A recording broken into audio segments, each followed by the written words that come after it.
is the second time France has been in this position in just a month, anxiously awaiting the name of its next prime minister after weeks of even more dramatic twists and turns. But a lot more is riding on the announcement, arguably, this time around. Most parties seeming to agree that should he or she, that's to say the new prime minister, fail to obtain approval from fractured lawmakers, Emmanuel Macron's only remaining option will be to dissolve parliament.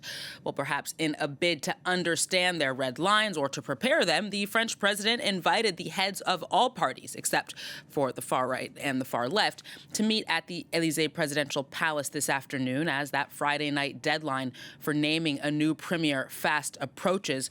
For more, we're going to cross now to our reporter Antonia Kerrigan standing by. Hi, Antonia. So again, the Élysée has until this evening to announce a new prime minister. Then they're banking on what they've described as a moment of collective responsibility. How likely is that to happen?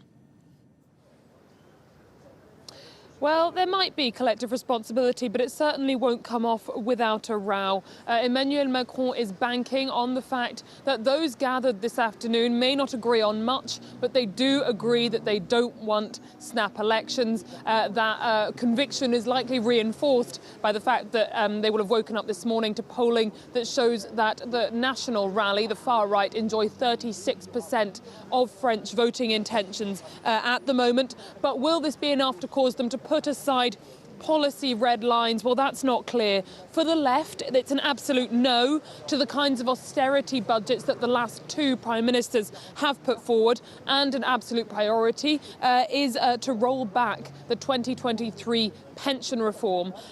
Whereas for the right and for Emmanuel Macron's centrist bloc, cutting the deficit below 5% is the real emergency. And they're not particularly inclined to do that with substantial tax increases for the most wealthy. So they will be looking for a budget of budget cuts to go through on Monday. Now, what's for sure is that there is no one of these political agendas that has anything resembling a majority in the National Assembly. The left are the largest group, but the second largest group is the National Rally, and they're, of course, not going to be there this afternoon. And so nothing can go through the National Assembly at this point without borrowing of votes en masse, people putting aside their convictions and their red lines in the interest of a budget by the end of the year. Now, Antonia, various possibilities are rumored to be considered as for this mysterious next prime minister, and that actually includes the reappointment of Sébastien Lecornu himself, even though he said that his 48-hour mission was over earlier this week. So how likely of a possibility is that?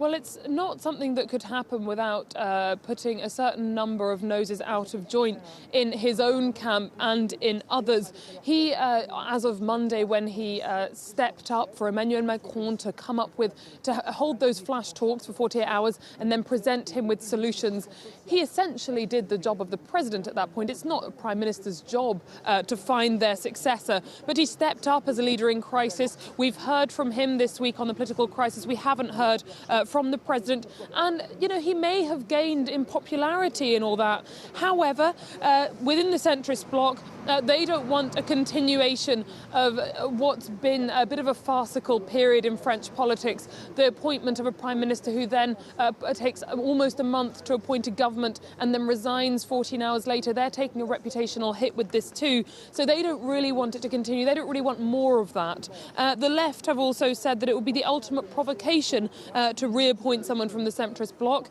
And the leader of the Green Party said today that the so-called fable of centrist stability, a centrist base of stability is over and does not work. Whatever happens, it has to be soon. Of course, Emmanuel Macron's self-assigned deadline runs out this afternoon, and the Assembly needs a budget on Monday if it is to be passed by the end of the year. Antonia Kerrigan at the Élysée Palace, thank you very much.